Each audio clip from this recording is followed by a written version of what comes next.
সুপ্রিয় দর্শক সবাইকে স্বাগত জানাচ্ছি প্ল্যানেটারি হেলথ একাডেমিয়া সুরক্ষার প্রতিদিন অনুষ্ঠানে আপনাদের সঙ্গে রয়েছি আমি ডাক্তার অমিত হাসান। আজ 8ই মে বিশ্ব থ্যালাসেমিয়া দিবস এবং এই থ্যালাসেমিয়া আসলে যারা আক্রান্ত হয়েছেন, যে পরিবারের সদস্য আক্রান্ত হয়েছেন, তারা জানেন যে কী পরিমাণ তাদের সারাটি জীবন ধরে এই রোগের পিছনে তাদের ভুগতে হয় এবং এক ব্যাগ রক্ত সংগ্রহ করার জন্য কীরকম তাদেরকে সমস্যায় থাকতে হয়, উদ্বিগ্নতায় থাকতে হয় পুরো পরিবারটিকে। একই সঙ্গে এই প্রতিরোধযোগ্য রোগটি কিন্তু বিস্তার লাভ করেছে অনেকাংশে। আমরা যদি দেখে থাকি 2018 সালের যে রিপোর্ট রয়েছে বা তার পরবর্তী বর্তমানে প্রায় বাংলাদেশে 1,90,00,000 লোক থ্যালাসেমিয়া ক্যারিয়ার হিসেবে রয়েছেন এবং প্রতি বছর 6 থেকে 8,000 রোগী থ্যালাসেমিয়া আক্রান্ত হচ্ছেন। কিন্তু মাত্র সচেতনতা এবং আমাদের কিছু প্রতিরোধ কিন্তু এই চিরস্থায়ী এই রোগটি থেকে আমাদেরকে অনেকাংশে প্রতিরোধ করতে পারে। এই সব কিছু নিয়ে আমরা এই বিশ্ব থ্যালাসেমিয়া দিবসে সমগ্র বিশ্বের সঙ্গে যেটি 8ই মে পালিত হচ্ছে, বাংলাদেশেও কিন্তু সমানভাবে সমমর্যাদায় পালিত হচ্ছে এবং এবারের যে প্রতিপাদ্য বিষয়টি রয়েছে সেটা হচ্ছে together for thalassemia uniting communities prioritizing patients, অর্থাৎ থ্যালাসেমিয়ার জন্য আমরা সামাজিক ঐক্য গড়ি এবং রোগীদের অধিকার নিশ্চিত করি। এই প্রত্যয়ে এইবার দিবসটি পালিত হচ্ছে।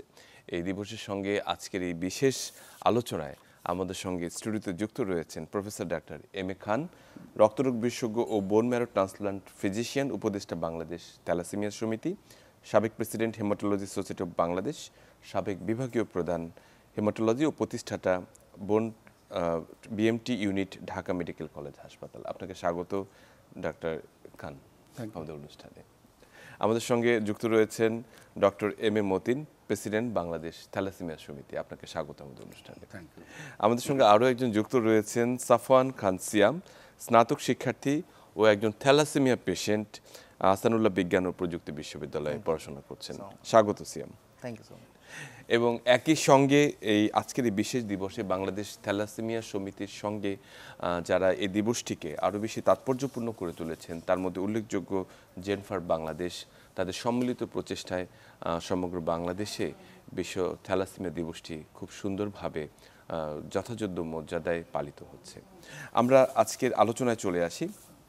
শুরুতে আমি প্রফেসর ডাক্তার এম এ খান আপনার কাছে আসব যে আজকের এই দিবসের যে প্রতিপাদ্য বিষয়টি রয়েছে যে টুগেদার ফর থ্যালাসেমিয়া, আমরা সবাই থ্যালাসেমিয়ার জন্য ঐক্যবদ্ধ হই, সামাজিক ঐক্য গড়ে তুলি এবং থ্যালাসেমিয়াকে প্রায়োরিটাইজ করি, বা থ্যালাসেমিয়া যে একটি রোগ এবং সেটি সামাজিকভাবে যারা অবহেলিত হচ্ছে, যারা আক্রান্ত হচ্ছে, তাদেরকে আরও একটু সামনে এগিয়ে নিয়ে আসা, এই প্রতিপাদ্য বিষয়টি আসলে কতখানি প্রাসঙ্গিক এই বর্তমান প্রেক্ষাপটে? ধন্যবাদ। প্রথমে বলি, থ্যালাসেমিয়া হলো এক ধরনের রক্তরোগ যেটা জন্মগতভাবেই সন্তানরা পেয়ে থাকে বাবা মার থেকে। তো এই আজকে যে আমাদের থিম বা প্রতিপাদ্য বিষয় যেটা, এখানে দুটো দিক রয়েছে। একটা হচ্ছে সামাজিক ঐক্য করে তোলা। কিসের জন্য? কার বিরুদ্ধে? থ্যালাসেমিয়া যাতে আমরা একে অন্যকে জানাইতে পারি, এর প্রতিরোধ করার জন্য সবাই যেন একসাথে কাজ করতে পারি। অতএব বিষয়টি খুবই গুরুত্বপূর্ণ, সবাইকে জানতে হবে। আজকে একটা পত্রিকার নিউজে দেখলাম যে দেশে 81% মানুষ জানে না থ্যালাসেমিয়া কী। তাহলে আমাদেরকে এই জিনিসটা জানাইতে হবে এবং এটা একার পক্ষে সম্ভব না, পুরো সমাজকে একসাথে কাজ করতে হবে। দ্বিতীয় যে অংশটা রয়েছে সেটা হলো রোগীদের অধিকার নিশ্চিত করা, অর্থাৎ যারা রোগী হিসাবে থ্যালাসেমিয়া রয়েছেন তারা যাতে সর্বক্ষেত্রে সব হাসপাতালে তারা চিকিৎসা অধিকারটা নিশ্চিত করে, সব ধরনের ঔষধ, ব্লাড ট্রান্সফিউশন তারা যাতে সুলভ মূল্যে এবং প্রয়োজনে সরকারি হাসপাতালে বিনামূল্যে এই চিকিৎসাগুলো সহজে পান। একটা পরিসংখ্যান রয়েছে যে ডেভেলপিং কান্ট্রিতে মাত্র 10% রোগীরা এই উন্নত মেডিকেল চিকিৎসা পায়। অতএব এই জিনিসটা কত প্রয়োজন আরও বাড়ানো। ধন্যবাদ। জি, আমরা আপনার কাছে প্রসঙ্গক্রমে আসবো, তবে ডক্টর এম এ মতিন আপনার কাছে আসতে চাই। আপনি প্রেসিডেন্ট বাংলাদেশ থ্যালাসেমিয়া সমিতির গুরুত্বপূর্ণ কাজে নিয়োজিত। এই বাংলাদেশ থ্যালাসেমিয়া সমিতির আসলে কিভাবে আসলে আসলো, মানে তাদের প্রয়োজনটা কিভাবে আসলো এবং তারা কিভাবে থ্যালাসেমিয়া প্রতিরোধে এবং নিয়ন্ত্রণে কাজ করে যাচ্ছেন? ধন্যবাদ। আসলে এই আমাদের যে বাংলাদেশ থ্যালাসেমিয়া সমিতি, এটা আমরা প্রায় 1989 থেকে আমরা কাজ শুরু করে আজকে আমরা একটা পর্যায়ে আমরা এসেছি। এবং যেখানে আমাদের শুধু পেশেন্টকে দৈনিক আমরা 50, 60, 70 জনকে আমরা ব্লাড ট্রান্সফিউশন করাই। তো এটার মূলত এই অর্গানাইজেশনটাও পেশেন্ট এবং প্যারেন্টস দ্বারা চালিত। আচ্ছা। এবং আমরা এখানে পেশেন্ট এবং প্যারেন্টসের কন্ট্রিবিউশনে আমাদের এই সোসাইটি চলে। তো আমার যেমন এটাও যেমন আমি প্যারেন্টস মানে আমি মেম্বার, আমার মেয়ের 3 মাস বয়সে যখন এটা ধরা পড়ে, আজকের থেকে 26 বছর আগে আমি বলবো, তো আমার মেয়ে মানে ঢাকা ইউনিভার্সিটি থেকে রিসোর্স ম্যানেজমেন্ট এন্টারপ্রেনারশিপে মাস্টার ডিগ্রি করেছে, সবই করেছে। তো আমি যেহেতু বগুড়া পল্লী উন্নয়ন একাডেমি ছিলাম, তখন ওখানে সন্ধানীর মাধ্যমে ব্লাড ট্রান্সফিউশন করতাম, কিন্তু তখন কিন্তু আমাদের এই রোগের ভয়াবহতা জানতাম না। তখন আমরা আস্তে আস্তে যখন আমাদের ফাউন্ডার প্রেসিডেন্ট ইঞ্জিনিয়ার গোলাম রাব্বানি, ওনার বাচ্চাটা ধরেন তাও 22 বছরে মারা গেছেন, কারণ প্রথম দিকে এরকম প্রোটোকল ছিল না, আমাদের দেশের মানুষ এটা খুব একটা বুঝতো না। ইভেন দেন আজকেও মানুষ 81-82% মানুষ জানেন আসলে, কারণ আমরা এই যে আমরা যে এই ঘটনাটা যে ঘটতেছে, তা আমার বাচ্চাকে তো বাঁচাইতে হবে। তখন আমি আমার বাচ্চা নিয়ে ইন্ডিয়া যাচ্ছি, সিঙ্গাপুর যাচ্ছি, এখানে যাচ্ছি, ওখানে যাচ্ছি, কিন্তু এটা দিয়ে তো সমাধান হবে না। আমাদের এখানে মানে মেন সমস্যা হলো যে পেশেন্ট হয়ে গেছে, তার হিমোগ্লোবিন লেভেল 9-10-এ রাখতেই হবে। 14 যেখানে ধরেন আমরা যদি রাখা চাই, সেখানে এমনও বাচ্চা আমাদের কাছে সমিতিতে আসে তার লেভেল 4-এ চলে গেছে, কমাতে চলে যাওয়ার অবস্থা। তো আমাদের পেশেন্টকে আমাদেরকে বাঁচাইতে হবে, এটা দিয়ে আমাদের সমিতি শুরু। যেমন আমরা তার বাচ্চাকে আমাদের প্রেসিডেন্ট সাহেব মানে যে বাঁচানোর চেষ্টা করে, কিন্তু 22 বছরে মারা যায়। কিন্তু আজকে আমার বাচ্চা কিন্তু 26 বছর, এবং আমাদের একজন পেশেন্ট আছে 52। এইটা মেন কারণ হলো এই যে আমরা এই থ্যালাসেমিয়া সমিতি করেছি, এখানে অলমোস্ট ওয়ান স্টপ সার্ভিস। আমরা একটা ব্লাড ক্যাম্প করি, ব্লাড আমরা করি, তারপরে ব্লাডের স্ক্রিনিং করি, আমরা ব্লাড ওয়াশ করি, ব্লাড সেপারেশন করি। এগুলো আমাদের নিজস্ব ডাক্তার আর আমাদের যেমন প্রফেসর এম এ খান আমাদের যে অ্যাডভাইজার, এই প্যানেলও আমাদের খুব শক্ত। তো আমরা এটা করাতে আমরা এখন যে আমরা টিফের member, thalassemia international federation, WHO একটা অর্গানাইজেশন, তারা সব মানে প্রত্যেক মাসেই তারা আপডেট করে মানে প্রোটোকলটাকে, এবং আমাদের এখানে আমরা এই প্রোটোকলটাকে আমরা ফলো করি। এবং আমরা প্রত্যেক 2 বছরে কিন্তু ইন্টারন্যাশনালি আমরা গেট টুগেদার করি। তো এই যে কাজগুলো করতে হয়, আমরা সরকার থেকে কিছু অনুদান আমরা পাই, আমাদের সমাজের যারা দানশীল আছে তাদের কিছু অনুদান পাই, আমাদের নিজস্ব কন্ট্রিবিউশন, এটা দিয়ে আমাদের অলমোস্ট এটা চলে। আপনাদের কি নিজস্ব কোনো স্থাপনা বা হসপিটাল রয়েছে কিনা? আমাদের নিজস্ব মানে শহর কেন্দ্রিক যেটা, এটা আমাদের ভাড়ায়, আমাদের মনে করেন যে মাসে প্রায় 6 লাখ টাকা আমাদের ভাড়া যায়। তো এইটা আমরা আমাদের এখানে কিন্তু কোনো লাভ টাভ কিছু নাই, এবং আমাদের কিছু সাবসিডি হয়। তো এই সাবসিডির জন্য আমরা সরকার থেকে একটা অনুদান পাই হেলথ মিনিস্ট্রির মাধ্যমে। তারপরে আবার আমরা মানে যেমন আমরা জাকাত এবং ডোনেশন এটা আমরা সংগ্রহ করি, আমাদের ব্যক্তিগত আমরা এটা সংগ্রহ করি, এবং আমরা প্রায় 500 পেশেন্টকে আমরা বিনা পয়সায় আমরা ব্লাড দিই। শুধু ব্লাড দিলে হবে না, এটার যে তার বডিতে আরও অন্য ব্যাপারে যে ওষুধটা লাগে, এটা আগে সাবকিউটিনিয়াস দেওয়া হতো অনেক আগে, 20 বছর আগে, তখন কিন্তু 72 ঘন্টা ব্যাপী ইঞ্জেকশন দিতে হতো। এখন এটা ওরাল আসছে, এবং ওরাল বাংলাদেশে যেমন জেনেফার আপনি বললেন, এগুলো বাংলাদেশেই আমাদের প্রস্তুত হচ্ছে, এবং এগুলো আমরা মোটামুটিভাবে এগুলো কিন্তু আমরা এস্টাবলিশ করেছি যেটা আমাদের দেশে লাগবে। তো আমাদের মানে যে মেন হলো যে মানুষের মধ্যে সচেতনতা তৈরি করতে হবে। আজকের যে প্রতিবদ্ধ বিষয়, এটার সঙ্গে আমরা একেবারে ওতপ্রোত জড়িত, এবং এই পেশেন্টদের এটা কিন্তু জেনেভা কনভেনশনে এটা সরকারের দায়িত্ব তাদেরকে এই চিকিৎসা দেওয়া, না করলে আমরা করতেছি এইভাবে। আপনারা সহযোগিতা করছেন এবং একটি আমি বলবো ফ্ল্যাগশিপ দায়িত্ব পালন করছেন থ্যালাসেমিয়ার ক্ষেত্রে বাংলাদেশে, এবং সেটি অনেক আগে থেকে 1989 সাল থেকে যেটি আমরা বলেছি। আপনার কাছে ফিরে আসবো, তার আগে আমাদের সাথে একজন অতিথি রয়েছেন, সাফওয়ান খান সিয়াম, থ্যালাসেমিয়া পেশেন্ট, এবং আমি খুব ভীষণ আনন্দিত যে সে একজন স্নাতক শিক্ষার্থী, BBA পড়ছেন আহসানুল্লাহ বিজ্ঞান ও প্রযুক্তি বিশ্ববিদ্যালয়ে।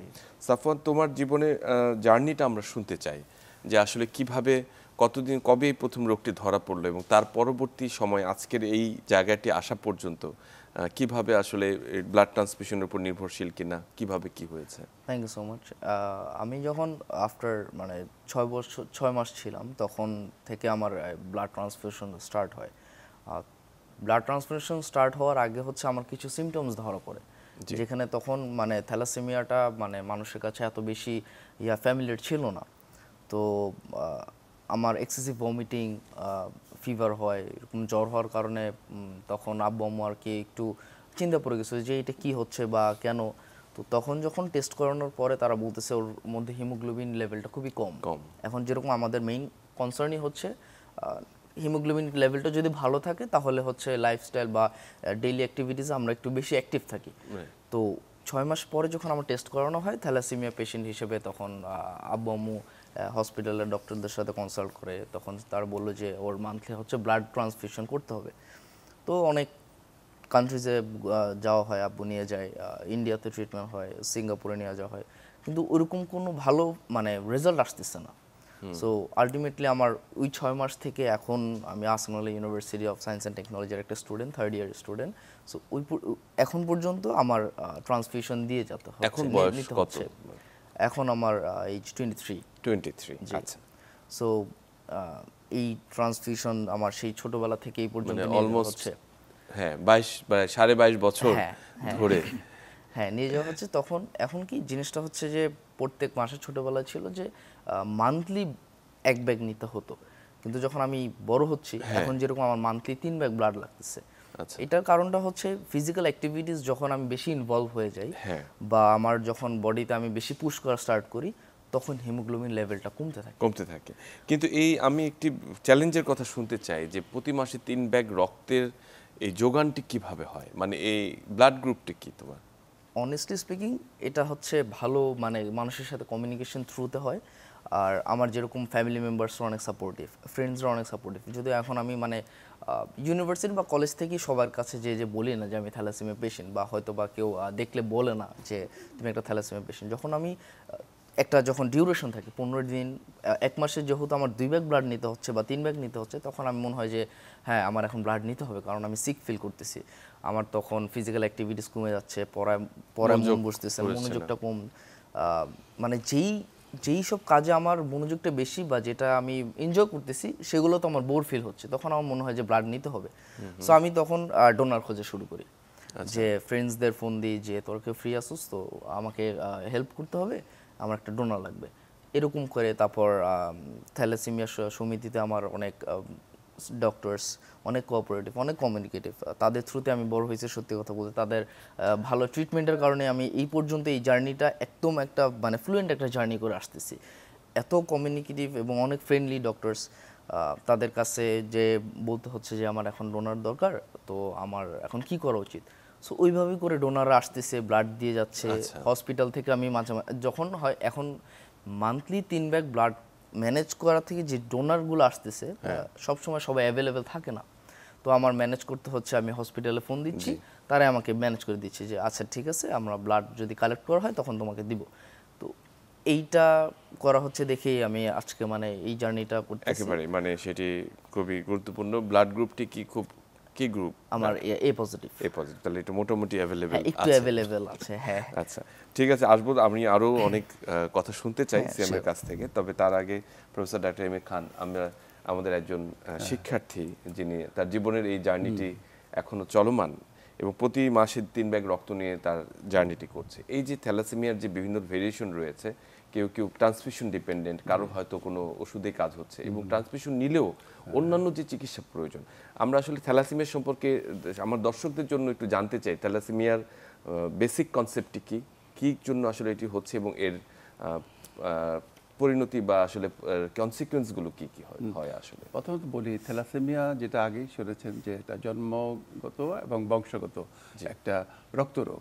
এখানে আমাদের শরীরের যে বৈশিষ্ট্যগুলা, কেউ ফর্সা, কেউ একটু শ্যামলা, কেউ খাটো, কেউ লম্বা, এই যে পরিবর্তনগুলা শরীরের মধ্যে এবং অন্যান্য বৈশিষ্ট্য, প্রত্যেকটা বৈশিষ্ট্যের জন্য জিনগত একটা নির্দেশনা থাকে এবং জিন দ্বারা এটা কন্ট্রোল হয় এবং এই জিনগুলা বাবা এবং মায়ের থেকে শেয়ার করে আসে। তো আমাদের যে হেমোগ্লোবিন, হেম এবং গ্লোবিন, এই গ্লোবিন একটা প্রোটিনের অংশ, এইটা আবার নিয়ন্ত্রিত হয় 2টা জিন, 2টা বা 4টা জিন দ্বারা। আলফা হলো 4টা জিন, বিটা হলো 2টো জিন। এই জিনটা আবার মা এবং বাবার থেকে আসে। যদি দেখা যায় এই জিনের মধ্যে আংশিক সমস্যা, তাহলে এটা বাহক হবে। যদি সবগুলা জিডি এফেক্টেড থাকে তখন এটা রোগী হয়ে যাবে সে, কারণ হেমোগ্লোবিন তখন কমার পরিমাণ একেবারে কম থাকবে অথবা শূন্যর কোঠায় নেমে আসবে। ভেঙে যাবে, হেমোগ্লোবিনগুলো ভেঙে এই যে যায়। থ্যালাসেমিয়া রোগীরা যারা, তারা আসলে 6 মাস অথবা 1 বছর বয়স থেকেই রক্তশূন্যতায় ভুগতে থাকে। যেমন সাফওয়ানের কথা বললাম, তার শারীরিক তেমন পরিবর্তন আমরা লক্ষ্য করছি না। থ্যালাসেমিয়া রোগীরা যখন আসে, দরজায় চেম্বারে ঢোকার সময় আমরা বুঝে ফেলি যে একটু ফ্যাকাশে থাকে, চোয়ালটা একটু প্রমিনেন্ট থাকে, ফোরহেডটা বাড়িয়ে থাকে, মঙ্গোলিয়ান ফেসিসের মতো, হার্টও থাকে একটু। তো এই পরিবর্তনগুলো হয় যে তার পুষ্টিহীনতা এবং গ্রোথ রিটার্ডেড হয়ে যায়, যে কারণে ট্রান্সফিউশন যারা ঠিক মতো দেয় না। কিন্তু যারা প্রতিনিয়ত সময় মতো ট্রান্সফিউশন দিচ্ছে, গ্রোয়িং এজে একটা বাচ্চার ভালো ডেভেলপমেন্টের জন্য প্রয়োজন হেমোগ্লোবিনটার মাত্রা 9 হইলে ব্লাড দিতে হবে, 8.5 থেকে 9 হইলে তাকে ব্লাড ট্রান্সফিউজ করতে হবে। কারণ থ্যালাসেমিয়াতে যেটা হয়, রক্তকণিগুলো ভেঙে যায় এবং অতিরিক্ত অনেক সময় ইনএফেক্টিভ ইরিথ্রোপয়েসিস বলি, এটাকে প্রতিরোধ করার জন্য হেমোগ্লোবিনটা সব সময় 8.5 9 রাখতে হবে, এবং আমরা রোগীদেরকে ওই সময় ট্রান্সফিউশন করতে বলি। তো অতএব আমাদের মূল উদ্দেশ্য হচ্ছে ব্লাড ট্রান্সফিউশন। একটা অনেকে ভয় পান ব্লাড ট্রান্সফিউশন দিতে, মনে করেন যে একবার দিলে মনে হয় প্রতিনিয়ত দিতে হবে, কিন্তু চিকিৎসার মূল মন্ত্রই হচ্ছে ব্লাড ট্রান্সফিউশন দিয়ে হেমোগ্লোবিনটাকে একটা টার্গেট লেভেলে পৌঁছানো। পরবর্তীতে এই যে আমরা একটা বাচ্চা যখন 2 বছর ট্রান্সফিউশন দেয়, 10 থেকে 12 মিনিট ট্রান্সফিউশন দেওয়ার পরে তখন তার শরীরে কিন্তু প্রচুর আয়রন জমে যায়। এই আয়রনটা আবার তার জন্য ক্ষতিকারক হিসেবে কাজ করে। যেমন এন্ডোক্রাইন অর্গান, লিভার, স্প্লিনে যখন জমা হয়, হার্টের মধ্যে জমা হয়, তখন এইসব অর্গানগুলা নিষ্ক্রিয় হতে থাকে। অতএব এটা আরেকটা সমস্যা তৈরি করছে। অতএব তাকে আবার প্রতিনিয়ত নতুন ড্রাগ খেতে হয়, সেটা হলো আয়রন চিলেটিং এজেন্ট বা চিলেটিং এজেন্ট খেতে হয়। এটা সাবকিউটেনিয়াস রয়েছে, মুখে খাওয়ার রয়েছে। আমাদের দেশীয় কোম্পানিগুলো এইসব ওষুধগুলো প্রস্তুত করছে বর্তমানে। অতএব এখন আর আগের মতো সিঙ্গাপুর বা ভারতে যেতে হবে না, আমাদের দেশেই এইসব চিকিৎসাগুলো ভালো রয়েছে, এবং এমনকি আমাদের দেশে বোন ম্যারো ট্রান্সপ্লান্টেশনের সুযোগ তৈরি হচ্ছে। আশা করা যে আমরা এইসব রোগীগুলোকে সুরক্ষিত করতে পারবো ভবিষ্যতে। যে আমি সম্ভাবনার কথা বলেছেন, এবং বর্তমান যে প্রচলিত যে চিকিৎসাটি ব্যবস্থাটি রয়েছে সেটির কথা বলেছেন, সেটি নিয়ে আমরা আরেকটু আসবো আপনার কাছে। তা ডক্টর এম এ মতিন, আপনার কাছে যেটি আসছে যে থ্যালাসেমিয়া আসলে সামাজিক যে একটি প্রতিবন্ধকতার সম্মুখীন হতে হয়, একজন প্যারেন্টস হিসেবে আমি আপনার কাছে জানতে চাই, যে একজন প্রেসিডেন্ট হিসেবে নয়, প্যারেন্টস হিসেবে, যে থ্যালাসেমিয়া রোগী যখন ডায়াগনোসিস হতে থাকে তখন তাকে সামাজিক যে চ্যালেঞ্জগুলো মোকাবিলা করতে হয়, এই যে একটি দুশ্চিন্তা প্রতিনিয়ত, তার জন্য ব্লাড জোগাড় করতে হবে, কোথায় ব্লাড পাওয়া যাবে, যে দিবে সে অ্যাভেলেবেল কিনা, এবং আসলেই সেটি তার জন্য শরীর অ্যাডজাস্ট করছে কিনা, এই চ্যালেঞ্জগুলো আসলে কিভাবে নিয়েছেন আপনারা? আচ্ছা, এটা একটা মানে খুবই বড় চ্যালেঞ্জ, এবং আমরা তো আগে জানতামই না। কারণ আমার মেয়ে যখন থ্যালাসেমিয়া হিসেবে জন্ম নিল তখন, অথবা আমাদের সেই যে গ্রেট মানে ইঞ্জিনিয়ার গোলাম রব্বানী যখন বুঝলো যে তার বাচ্চার এই সমস্যা, তখন তো আর আমাদের কিছু করার নেই। তখন আমরা প্রথম কাজ হলো আমাদের পেশেন্টকে ভালো রাখতে হবে। আর আরেকটা হলো যে আমার মতন যেন, আমাদের মতন হতভাগ্য যেন মানে প্যারেন্টস না আসে। এটার পেছনে মেন কারণ হলো যে, যেমন আমি কেরিয়ার, আমার ওয়াইফ কেরিয়ার। আচ্ছা, আমরা অতি সম্প্রতি আমরা এই ব্যুরো অফ স্ট্যাটিস্টিক্স গভর্নমেন্টের সঙ্গে আমরা অনেক বড় ন্যাশন ওয়াইড সার্ভে করেছি।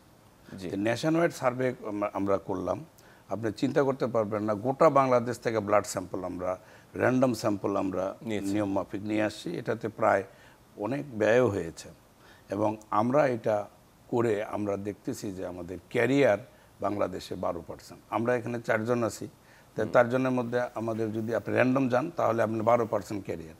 তো ক্যারিয়ার আর ক্যারিয়ার বিয়ে হলে আমাদের মতন হতভাগ্য প্যারেন্টস হবে, তৈরি হবে। যদি ইভেন দেন ও এখন মানে যে পেশেন্ট, বাট ওকে যদি এখন একদম সুস্থ যে ক্যারিয়ার না, তাই সেই মেয়ের সঙ্গে বিয়ে হয়, তাহলে ওর বাচ্চা কিন্তু আর পেশেন্ট হবে না, আর পেশেন্ট হবে না। পেশেন্ট এবং মানে যে দুইজন ক্যারিয়ার যখনই বিয়ে হচ্ছে, তখনই মানে 25% সম্ভাবনা থেকে, 4টার মধ্যে একটা বাচ্চা একেবারে পেশেন্ট, একজন 100% ভালো। যেমন আমার বড় মেয়ে 100% ভালো, একটা মেয়ে আমার 25%-এর মধ্যে পড়ে গেছে। আর এখন সম্ভাবনা বাচ্চা নিলে আমার 50% হবে ক্যারিয়ার। তা আমি আর ক্যারিয়ার নিতে চাই না। আর বড় চ্যালেঞ্জ হলো আমাদের ব্লাড সংগ্রহ। বাট এখন আশার আলো হলো যে আমরা ওই 90-এর দশকে যে সমস্যায় পড়তাম, এখন সেই সমস্যায় পড়ি না। যেমন আমি আজকে আসতেছি, আমাদের এই 16 তারিখে এই শ্রীলঙ্কান এমবিসি আমাদেরকে আগেই বলছে যে আমাদের বৌদ্ধ পূর্ণিমা উপলক্ষে তো তারা 300 ব্যাগ ব্লাড ডোনেট করবেন। আবার ভেরি আমরা কিছুদিন আগেও ব্রাক ইউনিভার্সিটি, নর্থ সাউথ ইউনিভার্সিটিতে আমরা ক্যাম্প করে আমরা প্রায় 600 ব্যাগ ব্লাড পেয়েছেন। বিশ্ববিদ্যালয়ের শিক্ষার্থী হিসেবে এটি কি কখনো মনে হয়েছে যে যারা একটু অনেকগুলো বিশ্ববিদ্যালয় রয়েছে বাংলাদেশে, তাই না, একেবারে প্রাইভেট এবং পাবলিক বিশ্ববিদ্যালয়, সেখান থেকে এই যে ব্লাড ডোনেশনের যে বিষয়টি রয়েছে, যে রক্ত সংগ্রহের বিষয়টি রয়েছে, সেটি কতখানি একটি গুরুত্বপূর্ণ মাধ্যম হতে পারে রক্তের সোর্স হিসেবে, বিশেষ করে বিভিন্ন রকমের যে ক্যাম্পেইনগুলো হয় ব্লাডগুলো, এক্ষেত্রে কি তোমার কোনো ধরনের আইডিয়া রয়েছে কিনা বা উৎসাহ দেওয়া কিনা? ইউনিভার্সিটি স্টুডেন্টরা এখন ইউনিভার্সিটি স্টুডেন্টরা এখন ব্লাড দিতে পারে। তারা যথেষ্ট ফিজিক্যালি ফিট থাকে, অনেকে ভালো অ্যাক্টিভিটিসের থাকে, ইনভলভ থাকে। সো ওখান থেকে প্রত্যেকটা ইউনিভার্সিটিতে যদি এরকম ক্যাম্পেইন করা হয়, ওখান থেকে মিনিমাম 60 ব্যাগ বা 70 ব্যাগসের মতন ব্লাড কালেক্ট হয়ে যায়। তো এটা অনেক বড় একটা স্টেপ। বাংলাদেশ থ্যালাসেমিয়া সমিতি অনেক ইউনিভার্সিটিতে গিয়ে এই ক্যাম্পেইনটা করতেছে। সো প্রত্যেকটা ইউনিভার্সিটি স্টুডেন্টদের বা যারা ইউনিভার্সিটি তার বড় হেডস টিচাররা আছে, তাদের এটা কনসার্ন থাকা উচিত যে যখন ইউনিভার্সিটিতে এরকম কোনো ক্যাম্পেইন হবে, এটা যেন একটু ভালোভাবে ফ্রি করে দেওয়া হয়। এবং ইউনিভার্সিটি, আমি যতদূর জানি, ইউনিভার্সিটি সবগুলো এরকম অনেক ভালো স্টেপ নিচ্ছে। এভরি ইয়ার অনেকগুলো ব্যাগ বা যারাই ক্যাম্পেইন করতেছে, পার মান্থ হোক বা ইয়ারলি হোক, ভালো ভালো ব্যাগ কালেক্ট হচ্ছে। 30 bag, 60 bag, 70 bags of blood collect হচ্ছে। সো এটা অনেক বড় একটা ব্যাকআপ হয়ে থাকে। আমি আরেকটি কথা জানতে চাই, এখন তো তথ্য প্রযুক্তির যুগ এবং একটা প্রযুক্তি বিশ্ববিদ্যালয়ে তুমি আছো, যে এক্ষেত্রে কোনো ডাটাবেস বা আসলে ব্লাড ডোনেশনের বা গ্রুপের সাথে এখন তো সব আমাদের মোবাইলের যুগে চলে এসেছে, আমরা যে সহজে কি আমরা একটা ডোনার আমার প্রয়োজন, আমি কি কোনো রিকোয়েস্ট রাখতে পারি? এটা আমাদের ইউনিভার্সিটিতে এরকম ব্লাডের জন্য আমার গ্রুপ আছে। ওই গ্রুপের থ্রুতে আমি যদি তাদেরকে একটা টেক্সট করি যে এখন আমার ব্লাড দরকার বা আমার একটা ডোনার দরকার, সো তখন তার সাথে সাথে কেউ না কেউ রেসপন্স করে ফেলে। যারা অথরিটিস আছে তারা সাথে সাথে গ্রুপটা যখন সিন করে টেক্সটটা, তখন চেষ্টা করে তাদের তরফ থেকে একটা হেল্প করার জন্য, যে কোন হসপিটাল বা অ্যাড্রেসটা দিয়ে দাও, ওখানে ডোনার চলে যাবে। আচ্ছা, তো এটা অনেক বড় একটা ভালো ফ্যাসিলিটিস। এমন কখনো হয়েছে যে রক্তের প্রয়োজন কিন্তু ডোনার খুঁজে পাওয়া যাচ্ছে না? হ্যাঁ, অনেক। এই সময়টিতে আসলে কিরকম লেগেছে বা কিরকম সত্যি বলতে যে ব্লাড ডোনার ম্যানেজ করা অনেক টাফ। এটা হচ্ছে ফার্স্ট একটা যখন আমি ব্লাড নিতে হবে, তখন আমার ফার্স্ট কনসার্নই এটা হচ্ছে আমার একটা ব্লাড ডোনার দরকার। তো যখন স্বাভাবিকভাবে সবসময় অ্যাভেলেবেল থাকে না ব্লাড ডোনার, তো আমার তখন অল্টারনেটিভ খুঁজতে হয়। যখন আমি এখন সমিতিতে ফোন দিলে আমাকে একটা ভালো ব্লাড ডোনারের যদি ক্যাম্পেইন হয়ে থাকে, তখন কালেকশন থেকে করে দিতে হবে। হ্যাঁ, আর এমনিতে চলে আসে ব্লাড ডোনার কোনো না কোনো জায়গা থেকে, কমিউনিকেশন ভালো থাকলে, বড় থাকলে এরা চলেই আসে। ইভেন ডক্টরসরা অনেক হেল্প করে। তারা যদি দেখে যে এরকম কোনো পেশেন্টস, আমি বললাম বাংলাদেশ থ্যালাসেমিয়া সমিতি এখান থেকে অনেক বেশি হেল্প করে। হ্যাঁ, এটা খুবই ভালো, তাদের সাপোর্টেই আমি এই পর্যন্ত, সত্যি কথা বলতে। আর অনেক পেশেন্টরা এরকম করে যারা সবার ক্ষেত্রে হয় না, এবং আমারটা এই পজিটিভ দেখে হয়তো বা আমি ইজিলি পেয়ে যাচ্ছি বা একটু কমন, বাট যাদের নেগেটিভ, ও নেগেটিভ হয়, বি পজিটিভ, বি নেগেটিভ হয়, তাদের জন্য আরো একটু টাফ হয়ে যায় ব্লাড ডোনারটা ম্যানেজ করা। একেবারে। আচ্ছা, আমরা ফিরবো তোমার কাছে। আমি প্রফেসর ডক্টর এম এ খান, আমি যে কথাটি সিয়াম বললেন যে এই যে রক্তের যে একটা ডিপেন্ডেন্সি, প্রতিনিয়ত তাকে সবার আগে চিন্তা করতে হয় যে এবারের ব্লাডটি আমি কার কাছে পাবো। এই এই ব্লাড ডোনেশন থেকে বা এই যে সারা জীবন ধরে যে দিয়ে আসছে, এটি থেকে মুক্তির কোনো পথ রয়েছে কিনা? হ্যাঁ, আমরা যে ব্লাড ট্রান্সফিউশনের পাশাপাশি ইদানিং কালে আরেকটা ড্রাগ আমরা ব্যবহার করে থাকি, যেটা হেমোগ্লোবিন এফ ইন্ডিউসার বলে থাকি। এটা সবের না, কোনো কোনো ক্ষেত্রে ধারণা করা হয় 30 থেকে 35% রোগীর বেলায় এই ওষুধটা ব্যবহার করলে তাদের হেমোগ্লোবিনের মাত্রাটা একটু বৃদ্ধি পায়, অর্থাৎ 8-9 এরকম মেনটেন হয়। কিছু রোগীদেরকে আমরা খবর পাচ্ছি স্টাডিতে যে তাদের 2 বছর 3 বছর পর্যন্ত খাবার পরে ব্লাড লাগতেছে না। তো এই যে ব্লাড ডিপেন্ডেন্সি কমে যাচ্ছে, এইটা একটা সুখবর অবশ্যই, এবং এই ওষুধগুলা আমাদের দেশে রয়েছে। তাছাড়া আরেকটা ওষুধ আমাদের দেশে আসে নাই, কিন্তু বিদেশে রয়েছে, লুসপিটারসেপ্ট নামে একটা ইনজেকশন, যেটা 3 সপ্তাহ অন্তর অন্তর দিতে হয়। 18 বছর বয়স থেকে এটা শুরু করা হয় এবং দেওয়া যায়। তবে এটা অনেক কস্টলি। একটা 18 বছর বয়সে 50 কেজি ওজনের একজন রোগীর হয়তো তার প্রায় 70-80 হাজার টাকা লাগবে 3 সপ্তাহ পর পর। তো এটা সবের পক্ষে সম্ভব নয় এবং ওষুধটা এখন পর্যন্ত আমাদের দেশে পাওয়া যাচ্ছে না। দ্বিতীয় হচ্ছে বোন ম্যারো ট্রান্সপ্লান্টেশন। এটা একটা নিরাময়যোগ্য চিকিৎসা পদ্ধতি। যেমন আমরা আমাদের দেশে 4-5টা সেন্টার রয়েছে, কিন্তু বেশিরভাগ ক্ষেত্রেই তারা ব্লাড ক্যান্সারের রোগীদের ট্রান্সপ্লান্ট করে থাকে, কারণ থ্যালাসেমিয়া রোগীদের ট্রান্সপ্লান্ট 2-1টা হয়েছে।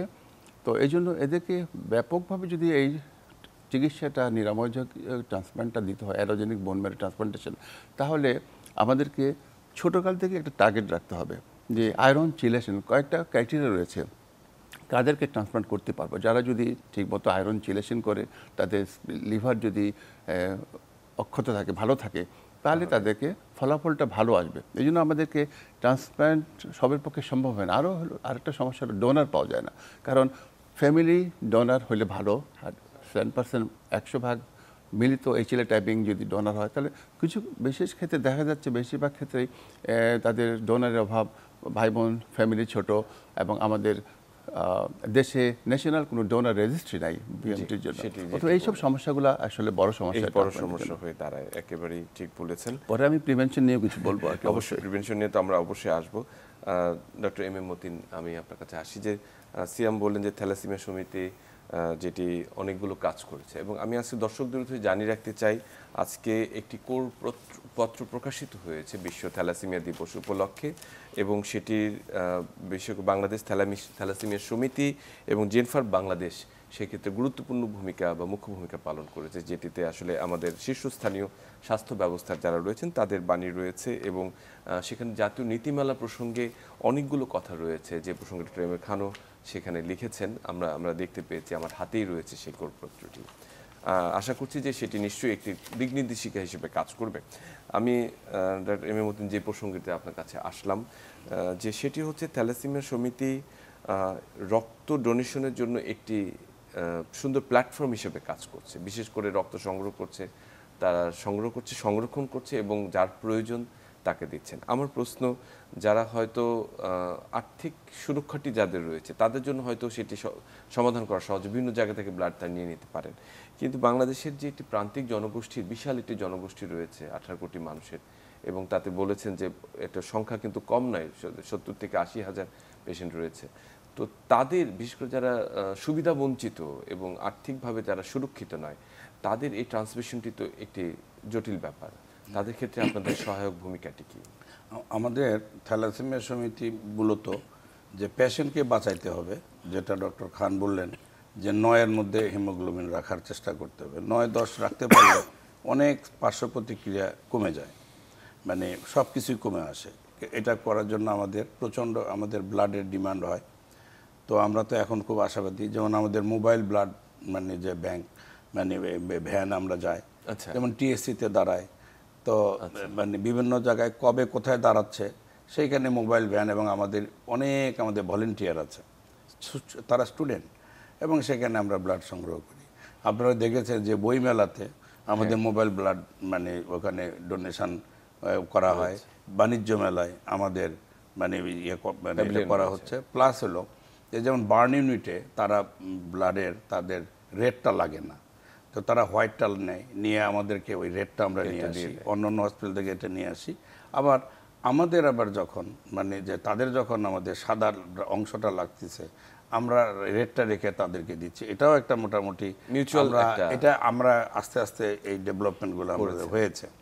তো এটা হলো যে পেশেন্টকে বাঁচাতে হবে, সেটা হলো বড় কথা। এবং যে মডার্ন যে চিকিৎসাগুলো আসছে, যেটা ডক্টর খান বললেন, এটা আমাদের অনেকেরই ধোঁয়াছোঁয়ার বাইরে। এমন একজন মানুষ কলা বিক্রি করে, তার 2টা বাচ্চা মেয়ে। তো এখন সিএমের বাবা বলেন অথবা আমরা বলেন, হ্যাঁ আমরা ভালো, কিন্তু তারপরেও আমাদের যে ব্যয়, এটা আমাদেরটা তো আর আমরা বিনা পয়সায় করি না। আমরা 500 পেশেন্টকে আমরা জাকাত অথবা ডোনেশন ফান্ড আমাদের কাছে আছে, সরকার যে ডোনেশনটা দেয় সেখান থেকে 500টা বাচ্চাকে, যেমন মাসে তাকে 2 ভাগ ব্লাড, এটা টোটাল ফ্রি হচ্ছে। তার যে মেডিসিন, এটা হিউজ কস্টলি, সেগুলো আমরা ফ্রি দিচ্ছি এবং এটা আমরা কন্টিনিউয়াস এই সাপোর্টটা আমরা নেওয়ার চেষ্টা করতেছি। এবং আমাদের সাভারে আমাদের জায়গা আছে, সেখানে আমরা ওয়েলফেয়ার আমরা করার চিন্তা ভাবনা আছে। সবচেয়ে বড় চিন্তা হলো এই পেশেন্টকে ভালো রাখার জন্য আমরা খুব মডার্ন আমরা এই ব্লাড ব্যাংক করব, যে ব্লাড ব্যাংকে আমাদের সব কম্পোনেন্ট আলাদা করে আমরা স্টোর করতে পারবো। আমাদের রেটটাই দরকার, অন্যটা আমাদের পেশেন্টকে যাওয়া যাবে না। প্লাস ক্রস ম্যাচিং, যে ক্রস ম্যাচিং আমরা করতেছি সেটার মধ্যেও আমাদের কিছু রিস্ক রয়ে গেছে, এটা আমাদের থাকবে না। আর বড় কথা হলো যে আমরা যেটা বলতেছি যে আমরা সচেতন করতেছি যে এই যে ক্যারিয়ার ডিটেকশন করলাম, করার পরে অন্য দেশে যেমন সাইপ্রাসে প্রায় 40% মানুষ ক্যারিয়ার ছিল, উঠে গেছে, কারণ তারা এবং ইভেন দেন আপনার এই মুসলিম কান্ট্রি আপনার সব জায়গাতেই কিন্তু আইন হয়ে গেছে যে ওই ন্যাশনাল আইডিতে লেখা থাকে ক্যারিয়ার, যারা লেখা থাকে। এবং ইউরোপে তারা একসময় বেল করে থাকতো আই এম এ ক্যারিয়ার, এবং এটা নিয়ে কোনো সমস্যা নাই। কিন্তু আমাদের এখানে এটা একটা বড় সমস্যা। আইনটা নিয়ে আমরা খুব চেষ্টা করতেছি, আমরা রিটও করছি, কিন্তু এই জায়গাটায় যাচ্ছে না ধর্মের কিছু কথাবার্তা বলে। তো এই জায়গাটায় আমরা এখনও যে এইটা চেষ্টা করতেছি।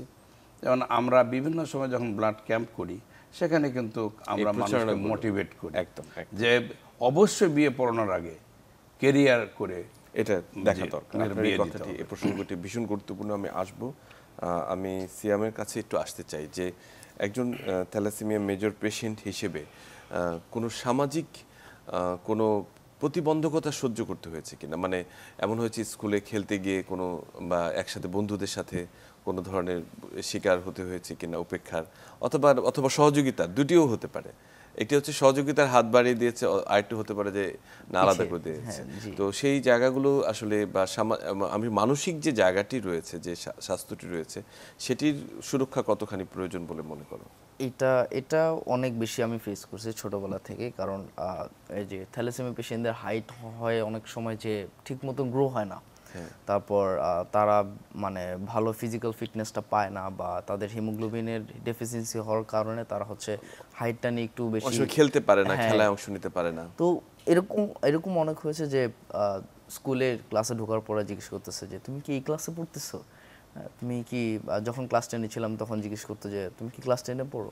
তো এটা আমি কেন অনেকেই ফেস করা হচ্ছে, অনেকেই ফেস করতেছে যে তারা তাদের সাথে তাদের বয়সটা হতো বা তাদের ফিজিক্যাল যে গ্রোথটা সেটার সাথে তারা যাচ্ছে না। এইটা একটা অনেক বেশি ফেস করছে আমি ছোটবেলা থেকেই, বাট কলেজের পরে থেকে এইটার জন্য একটা ভালো সলিউশন, মানে অ্যাজ এ পেশেন্ট আমি টুয়ার্ডস টু এভরি পেশেন্টস বলতে চাচ্ছি যে ফিজিক্যাল অ্যাক্টিভিটির কারণ যদি বাড়ানো হয়, তো ফিজিক্যাল অ্যাক্টিভিটিস, তারপর যে ওয়ার্কআউট সেশন, এগুলা প্রপার ডায়েট, এটা মেনটেন করলে আশা করি এটা গ্রোথটা বাড়াবে। এবং আশা করছি যে তুমি যেভাবে এখন পড়াশোনা করছো তাতে আসলে বোঝার কোনো উপায় নেই যে আসলে তুমি একটু কোনো রোগে আক্রান্ত। হ্যাঁ, আমি এটি মেনটেন করা, বললাম যে প্রপার ডায়েট এন্ড ভালো যদি ফিজিক্যাল কোনো অ্যাক্টিভিটিজের সাথে আমি যদি ইনভলভ থাকি, তাহলে হচ্ছে গিয়ে আমার এই জিনিসটা আর কি দূর হয়ে যায়। তো এটা বেশি একটা মানে এই চ্যালেঞ্জগুলো নিয়েছে এবং আশা করছি প্রপার ব্যালেন্স একটা লাইফ লিড করলে চ্যালেঞ্জ থাকে আমি বলবো, এবং নিশ্চয়ই প্রত্যাশা করি তুমি ভবিষ্যতে আরো অনেক দূর এগিয়ে যাবে থ্যালাসেমিয়াকে জয় করে। আমি একেবারে শেষ পর্যায়ে প্রফেসর ডক্টর এম এ খান, আমি একেবারে প্রিভেনশনের জায়গাটি নিয়ে আপনার কয়েকটি কথা শুধু শুনতে চাই শেষ পর্যায়ে। আমাদের প্রিভেনশনের জন্য দরকার হলো ক্যারিয়ার ডিটেকশন, এবং ক্যারিয়াররা কিন্তু রোগী নয়, কিন্তু তাদেরকে আমরা শনাক্ত করতে চাই, কারণ উদ্দেশ্য হলো তারা যেন একজন ক্যারিয়ার আরেকজন ক্যারিয়ারকে বিয়ে না করে, অথবা করলেও তার জন্য ডাক্তারদের পরামর্শ নেয় পরবর্তী জীবনটা তারা কিভাবে কাটাবে। দ্বিতীয়ত হলো যে বিবাহ উত্তর প্রি ম্যারিটাল একটা স্ক্রিনিং করা, যাতে আমরা জানতে পারি দুইজনের মধ্যে কি। তৃতীয়ত হচ্ছে যে যদি বিয়ে হয়েই যায়, এসব ক্ষেত্রে আমরা যাতে প্রিনিটাল টেস্ট করতে পারি, শনাক্ত করতে পারি যে পেটে বাচ্চা বা ফিটাসটার রোগী কিনা। আর সবচেয়ে বড় কথা হলো এই জিনিসগুলা ভেন্টিলেট করার জন্য ম্যাস অ্যাওয়ারনেস দরকার। এই চারটা যদি আমরা পদ্ধতি ফলো করতে পারি ইনশাআল্লাহ আমরা অসংখ্য ধন্যবাদ প্রফেসর ডক্টর এম এ খান এবং অসংখ্য ধন্যবাদ ডক্টর এম এ মতিন এবং সিয়াম, অসংখ্য ধন্যবাদ এবং অনেক শুভকামনা তোমার জন্য। সুপ্রিয় দর্শক, আজকে আমরা বিশ্ব থ্যালাসেমিয়া দিবসে খুবই সুন্দর একটি আলোচনা করলাম। আমাদের সঙ্গে একজন বিশেষজ্ঞ, একজন উদ্যোক্তা এবং একই সঙ্গে একজন রোগী এবং শিক্ষার্থী আমাদের সঙ্গে ছিলেন। তাদের সমন্বিত আলোচনায় যে বিষয়টি উঠে এসেছে থ্যালাসেমিয়া প্রতিরোধযোগ্য এবং সামাজিক যে সচেতনতা, সেটিকে যদি আমরা সুরক্ষিত করতে পারি তাহলে কিন্তু থ্যালাসেমিয়াকে প্রতিরোধ করা সম্ভব। বিশেষ করে যারা ক্যারিয়ার রয়েছেন তাদের বিয়ের ক্ষেত্রে সতর্কতা অবলম্বন করতে হবে। একজন ক্যারিয়ার যাতে আরেকজন ক্যারিয়ারকে বিবাহের ক্ষেত্রে অনেক সতর্কতা অবলম্বন করেন এবং তাদের বাচ্চা নেওয়ার ক্ষেত্রে সতর্কতা অবলম্বন করতে হবে। একই সঙ্গে যারা থ্যালাসেমিয়ায় আক্রান্ত তাদের জন্য চিকিৎসাটি সুরক্ষিত করতে হবে এবং জাতীয় নীতিমালার ভিত্তিতে তাদের জন্য যদি যারা ট্রান্সফিউশন ব্লাড দরকার তাদেরকে সে দিতে হবে। সবাই ভালো থাকবেন, সুস্থ থাকবেন।